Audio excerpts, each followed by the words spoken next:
حضرت آل انڈیا مفتی اعظم ہند کانفرنس اور سے امانت اعلیٰ حضرت سبحان اللہ۔ باقی میں سب سے کہتا ہوں، گالی دینا ہے مجھے دے، کوسنا ہے مجھے کوسو، برا کہنا ہے مجھے کہو، انشاءاللہ العزیز صبر کر لے جاؤں گا، تمہارا جواب نہیں دوں گا۔ مجھے جتنی گالیاں دے سکتے ہو دے لو، لیکن قسم خدا کی اگر میرے مصطفیٰ کی طرف انگلی بھی اٹھایا تو جان اگر باقی ہے تو ہم جواب دے کر کے رہیں گے۔ اس لیے نہیں کہ صرف اور صرف یہ جذبات کی بات ہے، اس لیے کہ یہ ہماری جان سے زیادہ بڑھ کر کے معاملہ ہے۔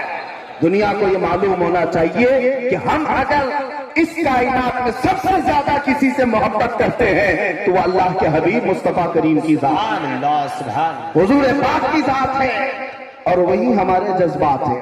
اور اگر یہ بات بھی سن لیں، کوئی اگر یہ کہتا ہے نبی پاک صلی اللہ علیہ وسلم کی شان میں کوئی بھوکتا ہے تو بھوکنے دو، آپ کو کیا فرق پڑتا ہے؟ آپ کو کیا فرق پڑتا ہے؟ میں کہتا ہوں ہم اتنے بے غیرت نہیں ہوئے، تم تو اپنی بیوی کو چھیڑو تو اچھل جاتے ہو، ہاں تم تو اپنی بہن اور ماں کے خلاف نہیں سننا چاہتے۔ ہمارا حال یہ ہے کہ کروڑوں ماؤں سے زیادہ ہم اپنے مصطفیٰ سے محبت کرتے ہیں۔ نبی پاک صلی اللہ علیہ وسلم سے محبت کی بات ہے، اس وجہ سے ہم کبھی جواب دینے میں سخت لہجہ استعمال کرتے ہیں، اس کے باوجود قانون کے دائرے میں رہ کر کے کرتے ہیں۔ یہ تو ہمارے اخلاق کی بات ہے جو اسلام نے ہمیں تمیز سکھائی ہے، جو اسلام نے ہمیں اخلاق سکھائے ہیں، اس دائرے میں رہ کر کے بات کرتے ہیں۔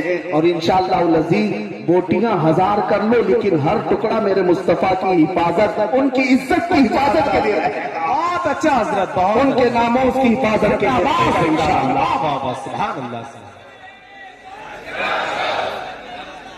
زندہ باد زندہ باد، بہت اچھا حضرت، ماشاءاللہ، زندہ باد،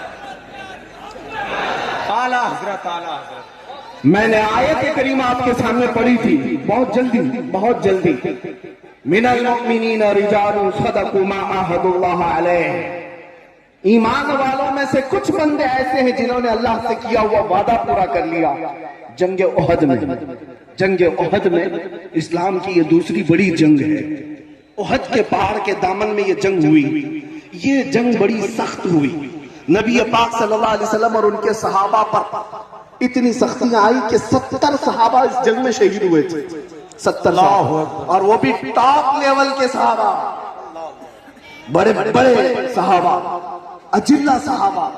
میں آپ کو ایک بات بتاؤں، اگر مولانا رضائے رسول صاحب ایک مدرسہ چلاتے ہیں یا ایک تحریک یا تنظیم چلاتے ہیں تو معدود چند ان کے ارکان ہوں گے، 8-10 ارکان کو لے کر کے کوئی کمیٹی بنائی جاتی ہے، کمیٹی کے ممبر ہوتے ہیں، تنظیم کی ہو، تحریک کے ہو، مدرسے کے ہو، اسکول کے ہو، کمیٹی کے کچھ افراد ہوتے ہیں۔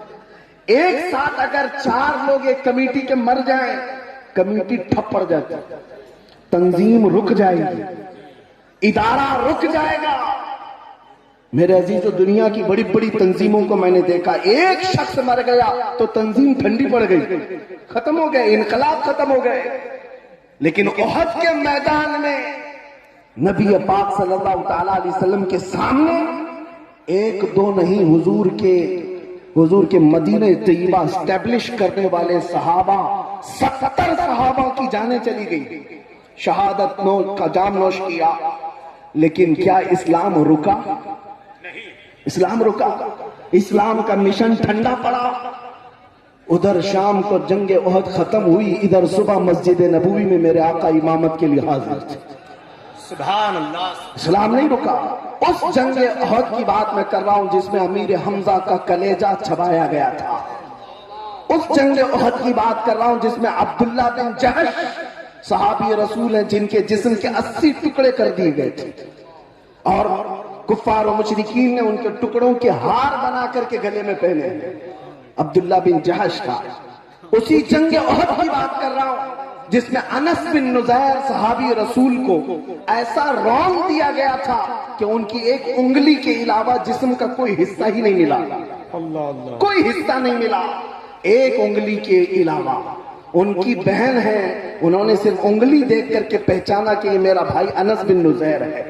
اس جنگ کی بات کر رہا ہوں جس میں خود رسول اللہ کے 2 دانت مبارک شہید ہوئے، حضور پاک صلی اللہ تعالی علیہ وسلم کے چہرہ اقدس پر لوہے کی ٹوپی جو پہنی جاتی تھی جنگوں میں، ایک کافر نے وہ لوہے کی ٹوپی حضور کے چہرے پر ماری، جس کی وجہ سے حضور کے رخسار میں تانت لوہے کا ایک اندر داخل ہوا، اس کو نکالنے کی کوشش کی گئی تو حضور کے 2 دانت مبارک شہید ہوئے تھے۔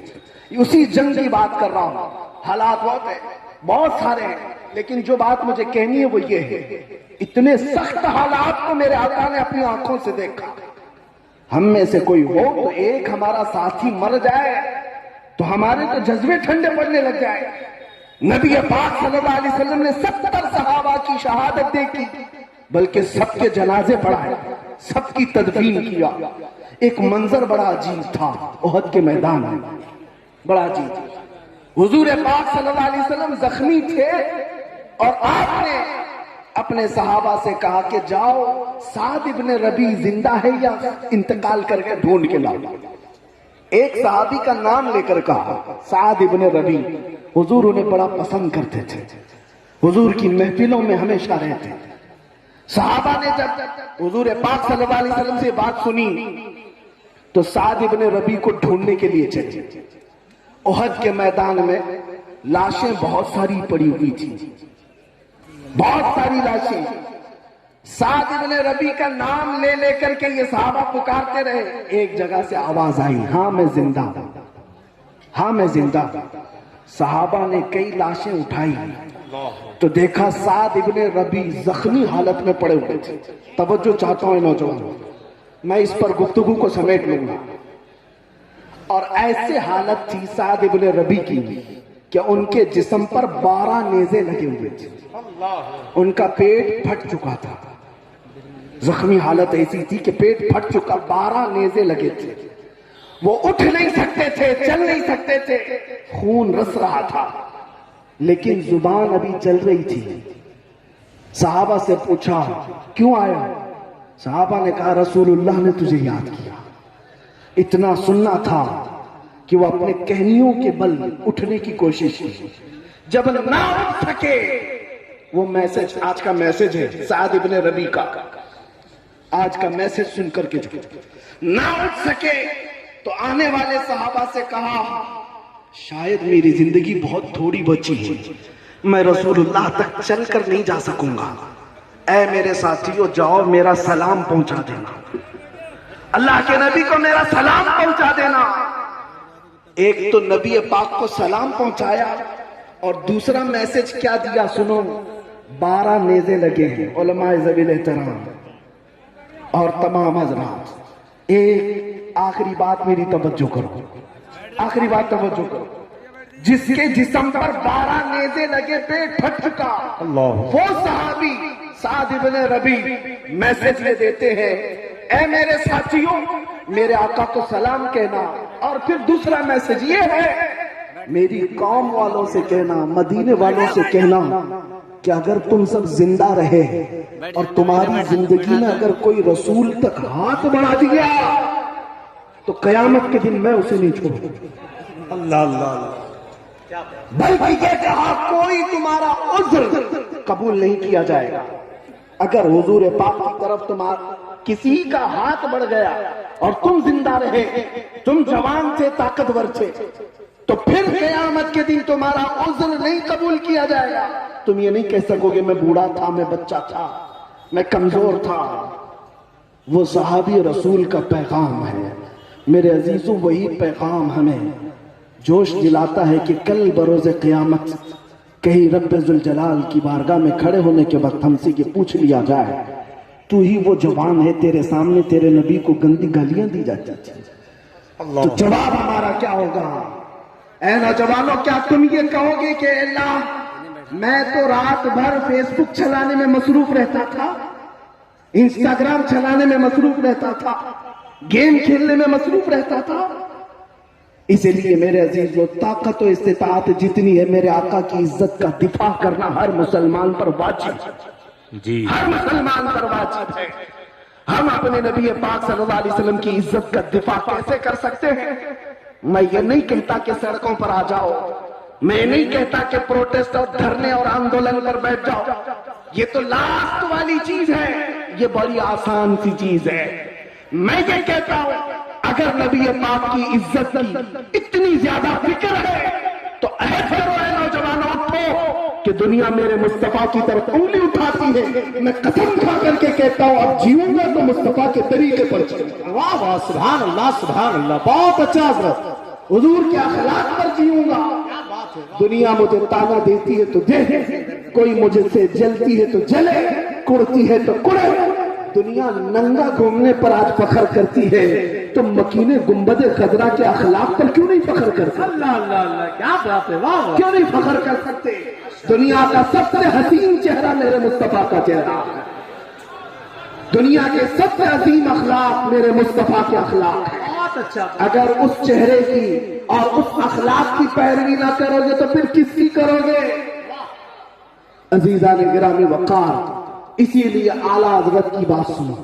اعلیٰ حضرت نے 100 سال پہلے ہمیں یہ بتایا تھا، آج لے ان کی پناہ، آج مدد مانگ ان سے، آج لے ان کی پناہ، آج مدد مانگ ان سے۔ کل نہ مانیں گے قیامت میں اگر مان گیا، کل نہ مانیں گے قیامت میں اگر مان گیا، اس لیے کہ قیامت میں بہت سارے لوگ ماننے کو تیار ہوں گے، کیونکہ پتہ ہے وہاں عزت ہوگی تو رسول اللہ کی ہوگی۔ عرش حق ہے، مسند رفعت رسول اللہ کی، دیکھنی ہے حشر میں عزت رسول اللہ کی۔ ماشاء اللہ۔ حضور کی عزت کو آج دیکھ کر ہر کوئی کہے گا، لیکن کمال یہ ہے اے نوجوان، آج آ جا ان کے دامن میں، آج آ جا ان کے قدموں میں۔ اقبال نے سچ کہا تھا، آبروئے ماں زنام مصطفیٰ، ہم سب کی عزت و آبرو مصطفیٰ کریم کے قدموں سے وابستہ ہے۔